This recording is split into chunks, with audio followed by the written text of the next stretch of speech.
अम्ल के बारे में बात कर रहे थे हम। अम्ल को आप क्या बोल सकते हैं, एसिड बोलते हैं क्या, है ना।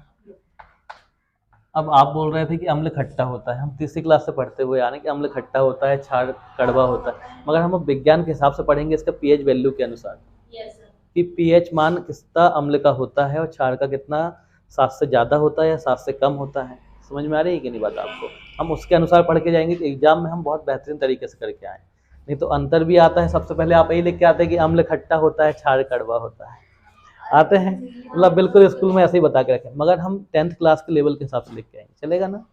देखिए आपने बताया तो कि अम्ल खट्टा होता है, चलो हम लिख देते हैं, आपका कहना मानते हैं कि खट्टा होता है ना। इसका आपने टेस्ट के बारे में बताया, अब हम बोल रहे हैं कि पीएच मान के बारे में बताना है कि पीएच होता क्या है। पहले तो ये पता होना चाहिए, हाँ या नहीं, होना चाहिए ना। मैंने आपको बताया था पीएच का मतलब होता है पावर ऑफ हाइड्रोजन, बताया था क्या। मतलब कि किसी भी अगर क्या है कोई केमिकल है तो उसमें हाइड्रोजन की मात्रा कितनी है ये प्रदर्शित करता है पीएच। हम लोग पीएच पढ़ते चले आ रहे हैं 6th क्लास से, मगर हमको पता ही नहीं होता कि पीएच है क्या, होता है कि नहीं ना। हम लोग के टीचर लोग भी ये नहीं बताते कि पीएच का उसमें मतलब क्या होता है। तो ये दर्शाता है जैसे कोई केमिकल है, ठीक है कि नहीं, तो इसमें पीएच की वैल्यू कितनी है, पीएच कितनी मात्रा में है, क्वांटिटी को दर्शाएगा उसकी। समझ में आ रहा है उसके, इसको आप उसकी मात्रा प्रदर्शित करता है, ठीक है। तो आपको हमने एक दिन और समझाए थे, ये 7 है, 7 अगर पीएच मान है किसी का, 7 से अगर कम है और 7 से अधिक है, सिंपल तरीके से बताया था मैंने, है ना। 7 से कम है और अगर कम है तो ये होगा आपका अम्ल, बिल्कुल, और अगर 7 से अधिक है ये हो जाएगा आपका क्षार। और अगर 7 ही आ रहा है तो वो क्या होगा, उदासीन हो जाता है। आपने पढ़े हैं क्या नहीं, वो उदासीन विलयन के अंतर्गत आ जाता है, पढ़े हैं आपने। अपना पानी क्या है, हाँ अम्ल है, गुड, अम्ल नहीं है, उदासीन में जाता है, ठीक है ना। पिया जल का पीएच मान कितना होता है, मैंने लिखवाया हूँ एकदम 7 होता है, पता है ना आपको। तो हम अब देखिए कुछ अम्ल उठा के देखते हैं कि उनका पीएच मान कितना होता है, कुछ क्षार का मान उठा के देखेंगे। तो अब हम देखते हैं कि क्षार में बाकी में 7 से अधिक आता है कि नहीं, सही है कि नहीं, ये ट्रिक हमारी काम भी तो करना चाहिए ना। तो जैसे मैंने नींबू के बारे में बताया था, नींबू का रस कितना होता है बताइए जरा, मैंने नोट करवाया हूँ अपन ने एक दिन, वो कॉपी निकाली है आप सब लोग।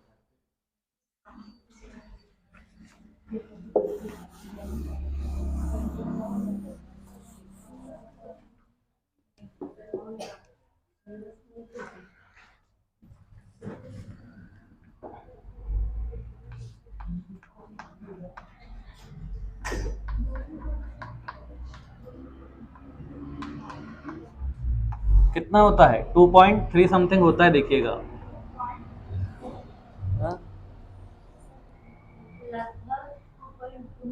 2.2 या 2.3 समथिंग, ठीक है। अब अगर ये क्या जाएगा, ये अम्ल होगा कि नहीं होगा, बिल्कुल। और अगर मैं मानव रक्त की बात करूं या मानव शरीर की बात करूं, तो मानव शरीर मतलब मानव रक्त की बात करता है, 7.3 से 7.8 की बात करता है कि देखिए आपकी पुस्तक में मेंशन है, हाँ 7.4 से होगा, यहाँ पे दिया है पेज नंबर में, देखिए जरा,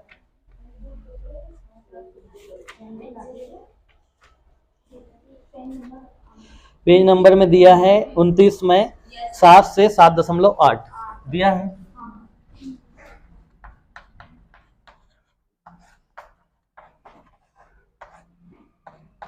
7 से 7.8 हो जाएगा, हाँ या नहीं, बिल्कुल। कोई क्षार की बात कर लिए, कोई क्षार मिलता है हमको, तो जैसे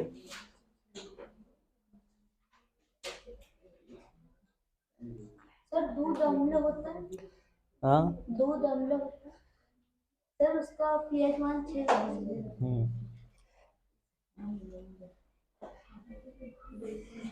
मैंने आपको लिखवाया था एक दिन, देखिए जरा, कॉपी में नहीं मिल रहा आपको, घर पे छूट गया। हाँ हाँ चलिए ठीक है, हमने डाल दिए थे अभी हम तो। हाँ हाँ चलिए कोई बात नहीं है। तो आप बस इतना ध्यान रखो ना कि अम्ल का मान जो होगा 7 से कम होगा और इसका क्षार का 7 से अधिक होता है। आप ये अंतर लिख के सकते हैं कि नहीं? लिख के आ जाएंगे। और एक तो आपने बता दिए कि अम्ल क्या होता है, खट्टा होता है ना। इसका क्या हो जाएगा ये, और क्षार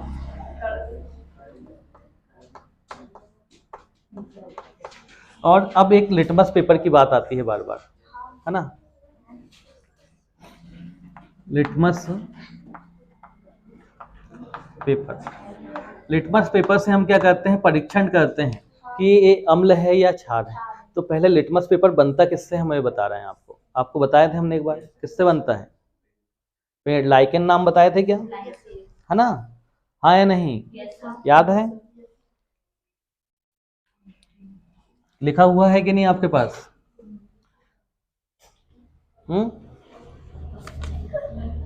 नहीं है?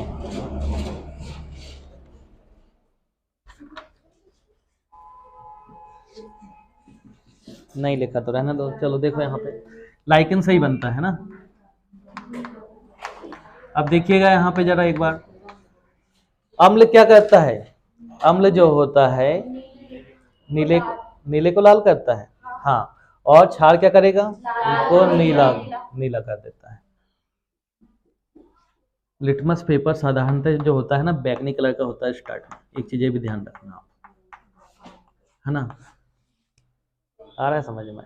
हाँ, जब उसका हम परीक्षण करेंगे ना, और अब मान लो कोई अम्ल है, तो अम्ल क्या करेगा,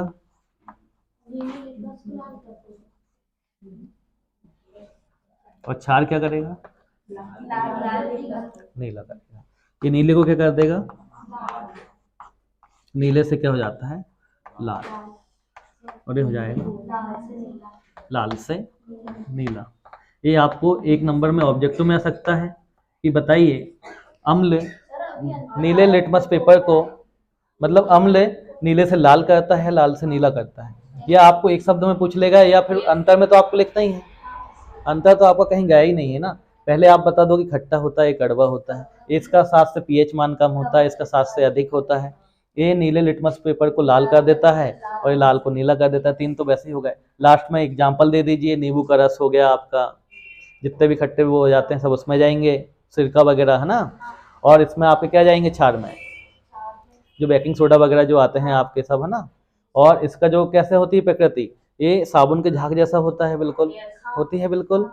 हाँ, तो समझ में आ रहा है ना आपको सब। पूरा 4-5 अंतर आपको रट्टा नहीं मारना है, रटना है ही नहीं है, बिल्कुल। चीजों को समझिए, अच्छे से देखिए और उसको लिख के आइएगा पेपर में। देखिए साइंस जो पढ़ने का तरीका होता है ना, हम लोग अगर उसको रटेंगे तो कितना रटेंगे आप बताइए।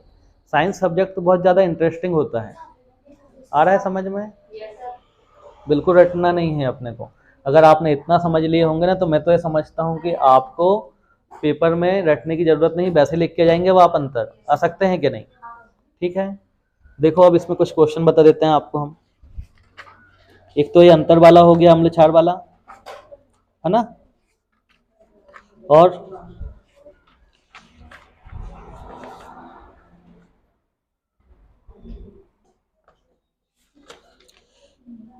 आपकी बुक्स में देखिए पेज नंबर 32 में गांधी जी चल रहे हैं, उनके सामने एक छोटा सा बच्चा चल रहा है।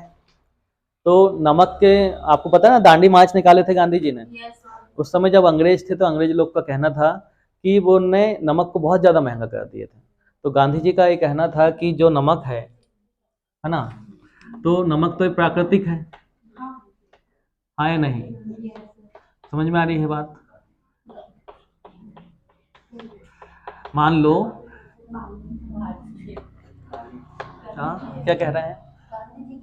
नहीं, गांधी जी की बात नहीं कर रहे हैं, अंग्रेज लोग हैं, मान लो ये कौन है, ब्रिटिश शासन में जो थे ना, इन लोग क्या थे, ये बहुत चालाक टाइप के थे। वैसे भी आपको पता है कर वगैरह वसूलते थे पूरा, है ना। अब इन्हें दिमाग लगाया कि जो नमक है ना, नमक को कितना कर देते हैं, मान लो उस समय के हिसाब से 30 रुपये केजी समथिंग, 30 रुपये किलो।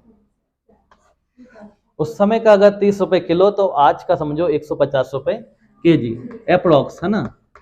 तो गांधी जी ने, आपको पता है, एक यात्रा किए थे बहुत लंबी। तो गांधी जी का ये कहना था कि नमक में अगर आप कर वसूलेंगे इतना ज़्यादा, जो तो प्राकृतिक है, जो समुद्र से प्राप्त हो जाता है। नमक कैसे निकालते हैं हम, आपको पता है ना, जो समुद्र का पानी होता है उसको इकट्ठा कर दिया जाता है एक जगह, और जब उसका बाष्पीकरण होता है तो उसका जो वो इकट्ठा हो जाता है, फिर हम उसको क्या करते हैं, संश्लेषित करके नमक को कर लेते हैं, वो तो प्राकृतिक है। तो गांधी जी का ये कहना था, उन्होंने फिर दांडी मार्च किए थे। जब आपने पढ़ते होंगे समाज विज्ञान की पुस्तक में, पढ़ते हैं कि नहीं, तो आपको अभी कितना 10-15 रुपये में आसानी से मिल जाता है नमक। ठीक है, ये आपके पेज नंबर 32 में दिया है, यहाँ पे देखिएगा, तो वही प्रदर्शित कर रहा है उसके बारे में, है ना।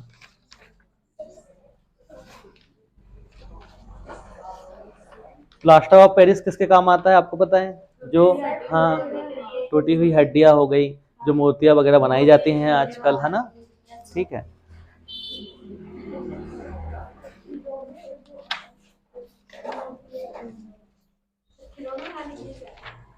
खिलौने के लिए भी होते, बिल्कुल।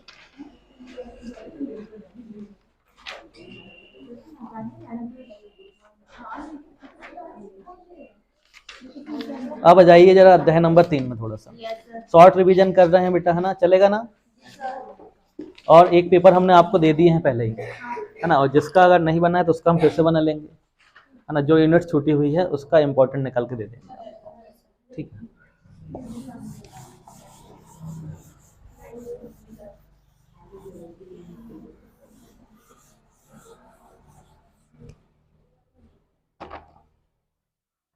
क्या है आपकी यूनिट नंबर 3, धातु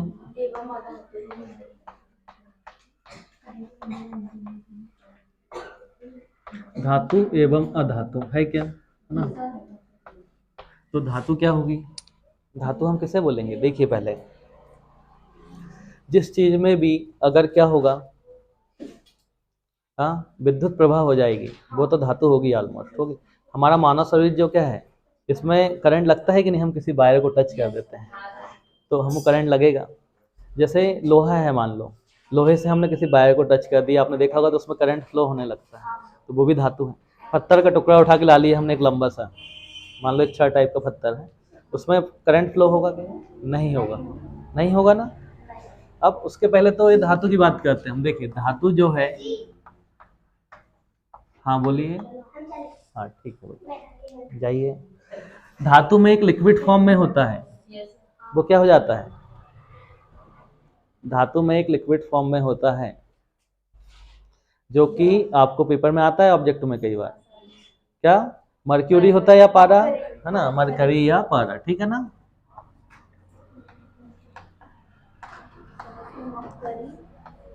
जो आप लोग ने देखे होंगे कि डॉक्टरी थर्मामीटर में रहता है कि नहीं, वो डॉक्टरों के पास जो होता है थर्मामीटर उसमें रहता है।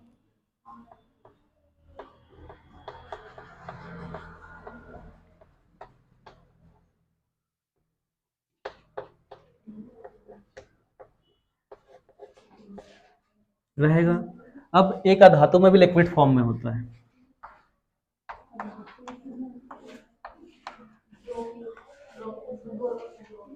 ब्रोमीन या बेरियम, अच्छे से देखिए पहले, बेरियम होता है, ब्रोमीन नहीं होगा, फिर मिस्टेक करेंगे आप, बेरियम होगा। बेरियम जो होता है अधातु में लिक्विड फॉर्म में होता है, ये आपकी पुस्तक में दिया हुआ है, लगे देखिए, मैंने एक दिन और बताया था आपको, ये यहाँ कहीं पे दिया हुआ है, ब्रोमीन आएगा पेज नंबर 43 में, है ना, तो ब्रोमीन कर दो इसको, पेज नंबर दिया है आपके 43 में, ब्रोमीन, इसमें कंफ्यूज नहीं होना है ना।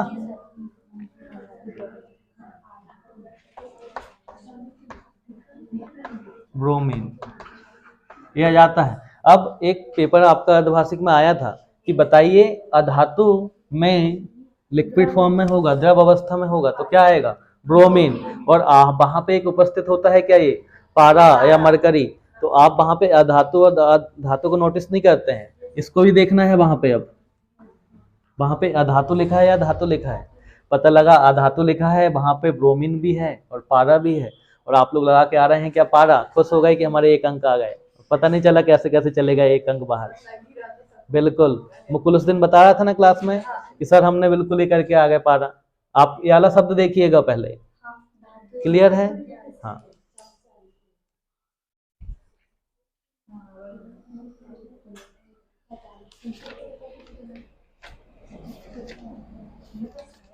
एक क्वेश्चन आता है आपको कि धातु और धातु में अंतर लिखने के लिए, जाता है ना? धातु और धातु में अंतर, मोस्ट इंपॉर्टेंट क्वेश्चन है।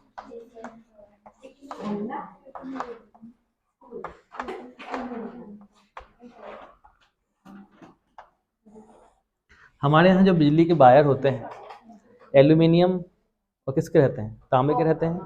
तो ये धातु है कि नहीं? बिल्कुल। उसके ऊपर जो प्लास्टिक का लेप रहता है वो क्या है? अधातु है। अधातु में करंट होगा क्या? सुचालक कुचालक पढ़ते हैं आप, हाँ या नहीं? सुचालक और कुचालक। सुचालक का मतलब होता है जो कि आसानी से उसमें प्रवाह हो जाए, और कुचालक का मतलब नहीं होगा, हाँ या नहीं? बिल्कुल। तो आप देखिएगा उसके ऊपर जो अभी जो वायर टंगा हुआ है, मान लो उसके ऊपर प्लास्टिक का वो है, आवरण है एक, जो कि हमको करंट लगने से बचाता है। इन केस धोखे से उसमें कहीं कट हो और हम बाय मिस्टेक उसको पकड़ लें तो क्या होगा? करंट लग जाता है। तो ये चीज़ आपको पता है, बहुत आसान चैप्टर है, इसके बारे में और विस्तृत चर्चा करेंगे हम बाद में। आपका स्कूल का टाइम हो रहा है ना? तो ठीक है, इसको यहीं पे करते हैं।